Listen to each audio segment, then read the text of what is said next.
हिमाचल प्रदेशे विधानसभा निर्वाचनाय प्रचाराभियानं तीव्रम्। भाजपाध्यक्षः जेपी नड्डा अथ रक्षामन्त्री राजनाथ सिंह त्रिषु स्थलेषु निर्वाचनसभाः सम्बोधयिष्यतः।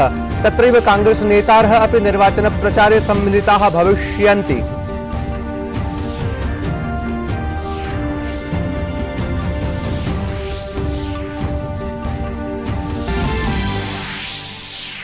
षट् राज्यानां 7 विधानसभासनेषु आयोजिते उपनिर्वाचने भारतीय जनता पार्टी इति दलस्य आधिपत्यं 4 आसनानि विजितानि। राष्ट्रिय जनता दलेन उद्धव ठाकरे समूहस्य शिवसेना दलेन तेलंगाना राष्ट्र समित्या च आसनत्रयं प्राप्तम्।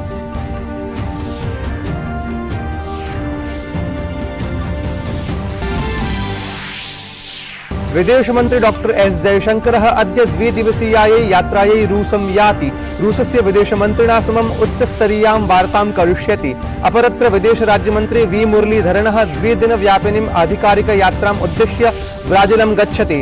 स्वतन्त्रतायाः 75-वर्षपूर्तिम् आलक्ष्य नवेम्बर् 8 दिनाङ्के ब्राजीलस्य संसदि आयोक्ष्यमाणे सत्रे सहभागम् अपि करिष्यति। वायु सत्येव परिष्कारे केंद्र प्रशासनस्य सद्यः पदक्रमः। वायु गुणवत्ताभिकरणेन graded response action plan GRAP इत्येतस्य चतुर्थचरण प्रत्यावर्तन पराघोषणा सममेव दिल्लीं समेत्य निकटवर्तिषु क्षेत्रेषु आवश्यक वाहनेभ्यः प्रवेशानुमतिः प्रदास्यते।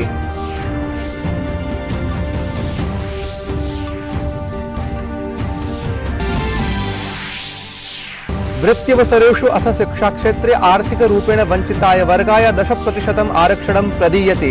आरक्षणस्य वैधतायाः समाह्वानपरासु जनहितयाचिकासु अद्य उच्चतमन्यायालयः स्वीयं निर्णयं श्रावयिष्यति।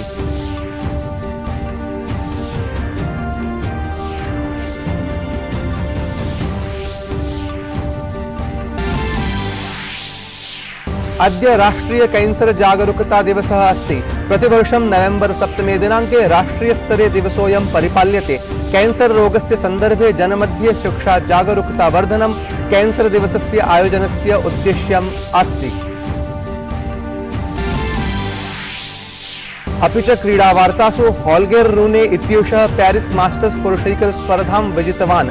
रोमाञ्चके द्वन्द्वे हॉल्गेर् इत्यनेन सर्बियायाः शीर्षः क्रीडकः जोकोविच पराभूतः।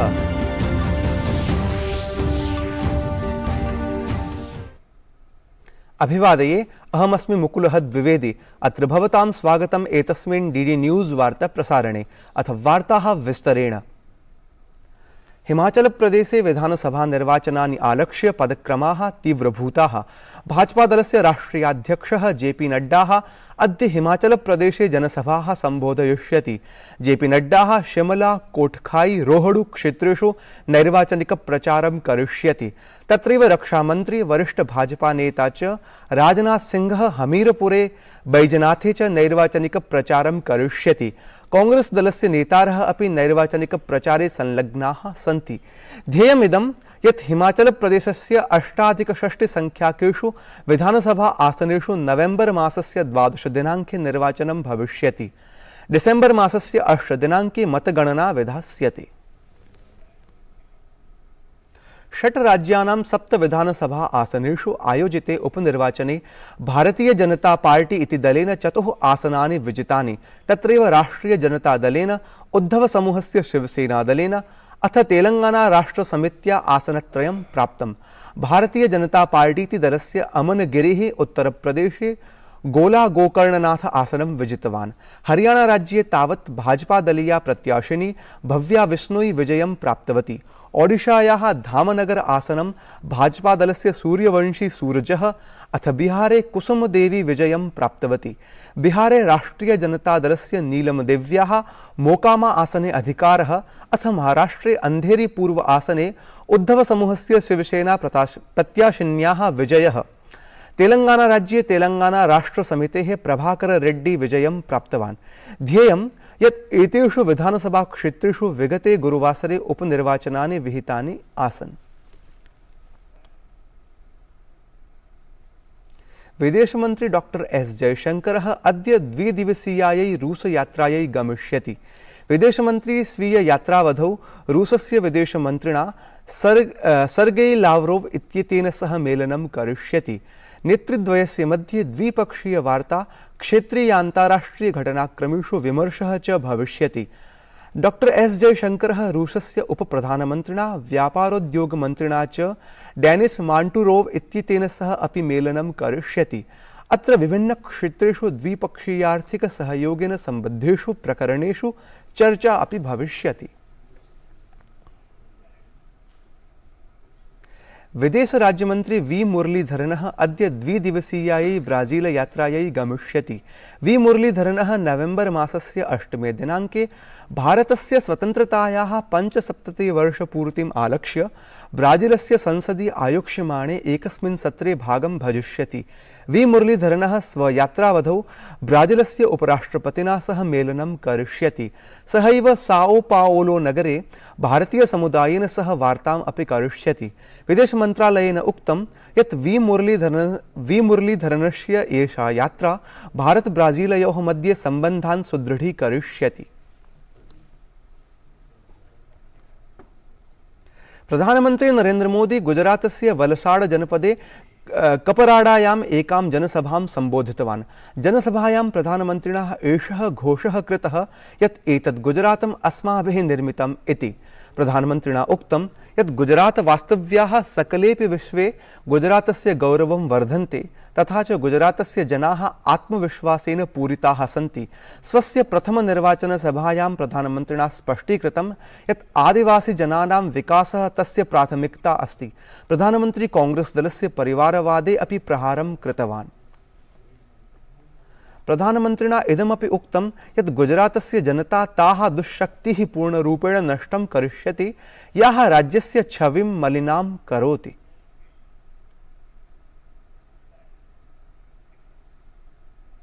प्रधानमन्त्री नरेन्द्र मोदी यः गुजरातस्य भावनगरे पापानीपरी लग्नोत्सव 2022 इत्येतस्मिन् सामूहिक विवाह कार्यक्रमे भागम् अभजत। एतस्मिन् कार्यक्रमे तासां 51,500 कन्यानां विवाहः आयोजितः, यासां पितरः न सन्ति। प्रधानमन्त्री नवदम्पतिभ्यः स्व आशीर्वचनानि प्रदत्तवान्। कार्यक्रमं सम्बोधयन् प्रधानमन्त्री उक्तवान्, एषः लग्नोत्सवः नास्ति, अपि तु एकः पुण्योत्सवः अस्ति, तथा च मयि मातॄणां भगिनीनां च आशीर्वादः सर्वदा भवेत्। અને આજનો અવસર મારે માટે સદભાગ્ય છે, મારે માટે આ પુણ્યોત્સવ છે। આ લગ્નોત્સવ નહીં, પુણ્યોત્સવ છે। પુણ્ય અને આ દીકરીઓના આશીર્વાદ, એનાથી મોટું પુણ્ય કયું હોય જીવનમાં? જ્યારે દીકરીઓ પોતાના જીવનના સંસાર યાત્રાની શરૂઆત કરતી હોય અને દીકરી ગમે તે ઉંમરની હોય, એના આશીર્વાદ હર કોઈને કામ આવતા હોય છે। અને હું તો અનુભવ કરતો આવ્યો છું। મને તો દીકરીઓના, માતાઓના, બહેનોના અપરંપાર આશીર્વાદ રહ્યા છે। એ આશીર્વાદ જ મારી તાકાત છે। कार्यक्रमात् पूर्वं प्रधानमन्त्रिणः मोदिनः भावनगरे भव्यं स्वागतम् अभवत्।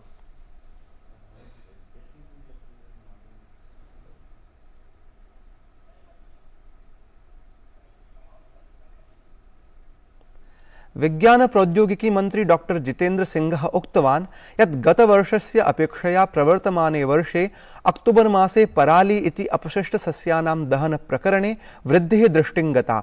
तदनु वायुप्रदूषण सम्बद्धेषु पराली दहन प्रकरणेषु राजस्थाने 60% वृद्धिः अथ पंजाबे 20% वृद्धिः सञ्जाता अस्ति।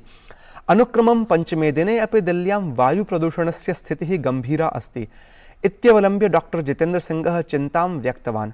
अवधेयं यत् दिल्ल्यां वायुप्रदूषणकारणेन प्राथमिकविद्यालयाः पिनद्धाः सन्ति। डॉक्टर सिंह कथितवान् यत् परालीदहन प्रकरणे उत्तरप्रदेश हरियाणा राज्ययोः उल्लेखनीयः पदक्रमः दृश्यते। तेन प्रतिपादितं यत् केन्द्रप्रशासनेन पराली प्रबन्धनाय राज्येभ्यः 3,000,000,000 अपि अधिकराशिः प्रदत्तः अस्ति।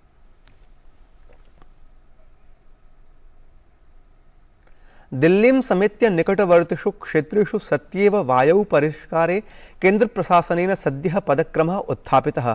तदनु वायुगुणवत्ताभिकरणेन graded response action plan GRAP इत्येतस्य चतुर्थं चरणं प्रत्यावर्तितम्। एतेन सममेव दिल्लीं समेत्य तन्निकटवर्तिषु क्षेत्रेषु नैके रोधादेशाः अपाकरिष्यन्ते। आवश्यकवाहनेभ्यः प्रवेशानुमतिः चापि प्रदास्यते। वृत्त्यवसरेषु अथ शिक्षाक्षेत्रे आर्थिकरूपेण वञ्चिताय वर्गाय EWS इत्येतस्मै 10% आरक्षणं प्रदीयते। एतासु एव आरक्षणस्य वैधतायाः समाह्वानपरासु जनहितयाचिकासु अद्य उच्चतमन्यायालयः स्वीयं निर्णयं श्रावयिष्यति। शीर्षन्यायालयस्य समक्षं वादश्रवणकाले तात्कालिकः अटॉर्नी जनरल के वेणुगोपालः अथ सॉलिसिटर जनरल तुषार मेहता प्रशासनस्य पक्षं प्रस्तुतवन्तौ। EWS आरक्षणस्य प्रावधानं च समर्थितवन्तौ। सर्वोच्चन्यायालयस्य समक्षं केन्द्रप्रशासनेन कथितम् आसीत् यत् 10%-त्मकं EWS आरक्षणम् अनुसूचितजातेः, अनुसूचितजनजातेः, अन्यवञ्चितजातीनाम् अथ सामान्यश्रेण्याः अन्तर्गतं नियते 50% आरक्षणे नैव समाविशति।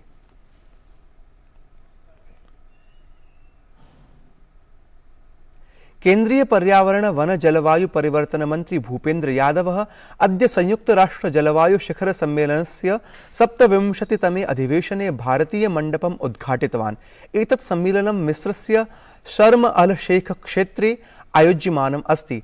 जलवायु परिवर्तनस्य समाह्वानानि सम्मुखीकर्तुं संयुक्त राष्ट्रस्य नेतृत्वे आयोज्यमानं विभिन्न देशानाम् एतत् सम्मेलनं नवेम्बर 6 दिनाङ्कतः 18 दिनाङ्कं यावत् प्रचलिष्यति।